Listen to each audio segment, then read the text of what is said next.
창세기 36장 전체는 에서에 대한 기록이었어요. 에서의 이야기, 또 에서의 후손들의 이야기에 대한 기록입니다. 창세기 37장은 야곱에 대한 기록입니다. 야곱의 족보 이야기, 또 야곱의 후손들의 이야기가 쭉 나옵니다. 1절에 보시면 야곱이 가나안 땅 곧 그의 아버지가 거류하던 땅에 거주하였으니 야곱의 족보는 이러하니라. 에서는 에돔 즉 아말렉이라는 후대를 남겼고 야곱은 이스라엘의 기둥인 12지파를 남겼습니다. 에서는 예수님을 조롱하고 십자가에 넘긴 헤롯을 남겼고 야곱은 헤롯 앞에 선 인류를 구원한 예수님의 뿌리가 됩니다. 특히 야곱 족보 중에 대표되는 사람은 뭐니 해도 요셉입니다.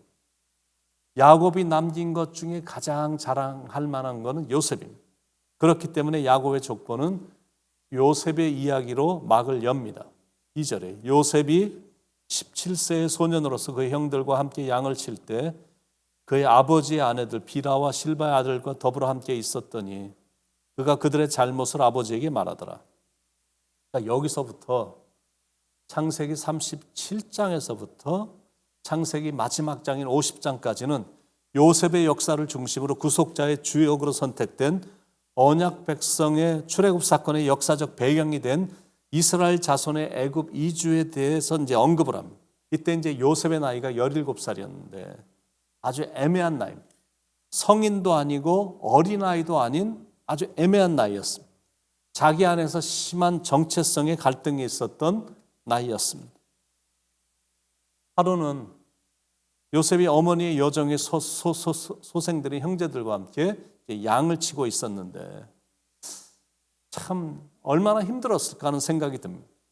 여종의 자녀들인데 아버지의 피가 섞인 바람에 자기 형들이 돼버린 겁니다. 그런데 그 형들이 굉장히 문제가 많은 형들입니다. 거짓말과 속임수 등 부도덕한 일들을 모였다 하면 하는 겁니다. 그런 행동이 자기들끼리는 먹혔는데 요셉은 비진리에 동조를 하지 않는 성격이기 때문에 형들과 섞이질 못하는 겁니다. 게다가 그런 과실을 보면 요셉은 아버지에게 달려가서 고자질을 한 겁니다. 어쩌면 성숙하지 않은 모습일 수도 있습니다. 그러나 실은 요셉은 그런 가정에서 성장을 하면서 무엇이 가장 중요한지를 나름대로 배웠습니다. 늘 사기치고 속이는 형들을 보면서 정직이란 것이 얼마나 소중하고 중요한 것인지를 배운 겁니다. 게다가 요셉은 11살 때 누이 디나가 겁탈당하고 자기 형제들이 세겜성에 들어가 피비린내 나는 복수를 하고 약탈하는 걸 눈으로 봤습니다. 그래서 요셉은 어린 나이였음에도 불구하고 절대로 그런 인생은 자기에게는 없을 것이다라는 것을 마음에 다짐하고 다짐했던 겁니다. 그래서 형제들의 잘못을 볼 때 잠자코 있을 수가 없어갖고 그들의 잘못을 아버지한테 말한 건데 그런 게 형들에겐 가시였던 겁니다. 그래서 형들로부터 늘 따돌림을 당했고 또 잘 끼워주지도 않았습니다. 요셉은 가뜩이나 어머니 라헬까지 일찍 죽어서 더 외로운 외톨이였는데 자기를 유난히 사랑해준 아버지 때문에 나름대로 행복하긴 했지만 형들하고는 별로 좋은 관계를 갖지 못했기 때문에 늘 혼자였습니다. 그래서 늘 외로웠습니다. 그래도 하나님께서는 요셉에게 꿈을 자주 보여주셨습니다.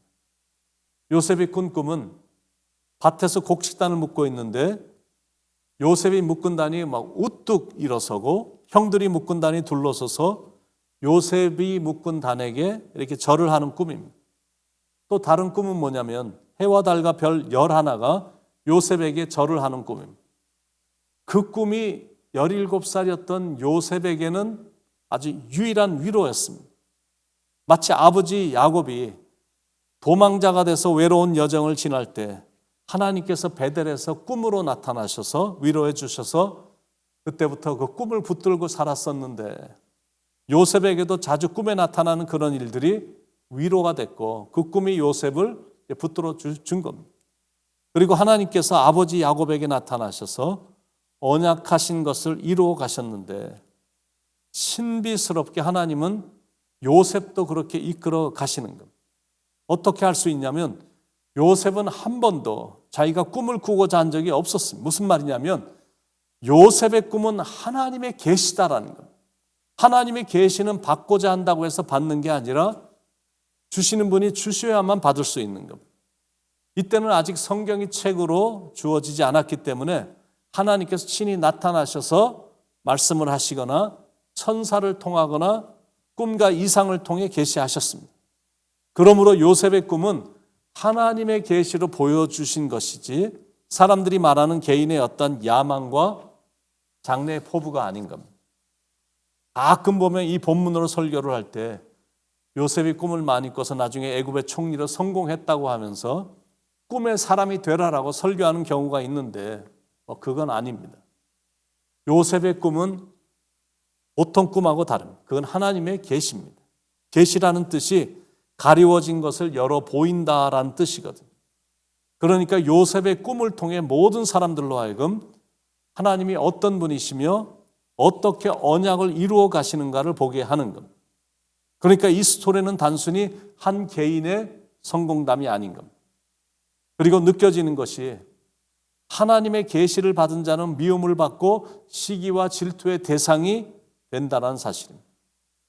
물론 요셉이 형제들의 미움을 받은 이유는 엄마가 다르다 보니까 형제 같은 게 없었기 때문이기도 하고, 두 번째는 형들이 나쁜 짓을 하는 걸 아버지에게 늘 고자질했기 때문이기도 하고, 세 번째는 아버지가 요셉을 유난히 편애했기 때문이기도 합니다. 3절 4절에 요셉은 노년에 얻은 아들이므로 이스라엘이 여러 아들들보다 그를 더 사랑하므로 그를 위하여 채색 옷을 지었더니 그의 형들이 아버지가 형들보다 그를 더 사랑함을 보고 그를 미워하여 그에게서 편안하게 말할 수 없었더라.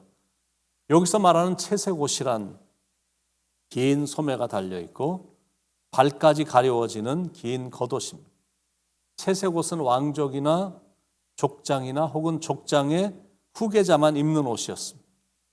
야곱이 채색 옷을 요셉에게만 지어서 입혔다라는 것은 이거는 단순히 편애가 아니라 가문의 후계자로 요셉을 생각한 겁니다. 그러니 당연히 형들이 요셉을 미워하고 시기한 겁니다. 그런데 더 뒤집어지는 건 요셉이 꿈을 꾸었다고 하는데 그 꿈의 내용이 아주 듣기에 기분이 상하는 겁니다. 5절로 8절에 요셉이 꿈을 꾸고 자기 형들에게 말하며 그들이 그를 더욱 미워하였더라. 요셉이 그들에게 이르되 청하건대 내가 꾼 꿈을 들으소서. 우리가 밭에서 곡식단을 묶더니 내 단은 일어서고 당신들의 단은 내 단을 둘러서서 절하더이다. 그의 형들이 그에게 이르되 내가 참으로 우리의 왕이 되겠느냐, 참으로 우리를 다스리게 되겠느냐 하고 그의 꿈과 그의 말로 말미암아 그를 더욱 미워하더니, 형들을 지배한다는 꿈 이야기를 하니까 당연히 형들이 요셉을 싫어했습니다. 나중에는 얼마나 요셉을 미워했고 싫어했는지 막 죽이고 싶을 정도로 미워한 겁니다. 18절로 20절에 요셉이 그들에게 가까이 오기 전에 그들이 요셉을 멀리서 보고 죽이기를 꾀하여 서로 이르되 꿈꾸는 자가 오는도다. 자 그를 죽여 한 구덩이에 던지고 우리가 말하기를 악한 짐승이 그를 잡아먹었다 하자. 그의 꿈이 어떻게 되는지를 우리가 볼 것이니라 하는지라. 그러나 그 꿈에 대해서 아버지 야곱만큼은 마음에 두었다라는. 왜냐하면 자기도 꿈을 통해서 미래를 내다본 경험이 있기 때문에 그렇습니다. 11절에 그의 형들은 시기하되 그의 아버지는 그 말을 간직해 두었더라. 결국 요셉의 꿈은 형들의 미움을 받게 되어 이제 고난의 길로 들어서게 되는 이유가 되는 겁니다. 28절에 그때 미디안 사람 상인들이 지나가고 있는지라 형들이 요셉을 구덩이에서 끌어올리고 은 20에 그를 이스마엘 사람들에게 팔매 그 상인들이 요셉을 데리고 애굽으로 갔더라. 사랑하는 아버지와 졸지에 헤어지게 되는 고난에 처해지게 된 겁니다. 나중에 아버지 야곱이 그 소식을 듣게 되고는 통곡을 하죠. 34절에 자기 옷을 찢고 굵은 배로 허리를 묶고 오래도록 그의 아들을 위하여 애통하니, 36절에도 그 미디안 사람들은 그를 애굽에서 바로의 신하 친위대장 보디발에게 팔았더라. 노예로 팔리고 애굽에 가서 또 팔리는 고난의 길로 들어선 겁니다. 그런데 그거는 하나님께서 역사를 그렇게 끌고 가셨기 때문에 이런 일이 일어나게 된 것이다. 아브라함에게 약속하신 너의 후손이 타국에서 종이 되었다가 돌아오리라 하는 그 내용을 이루기 위함이시다라는 것.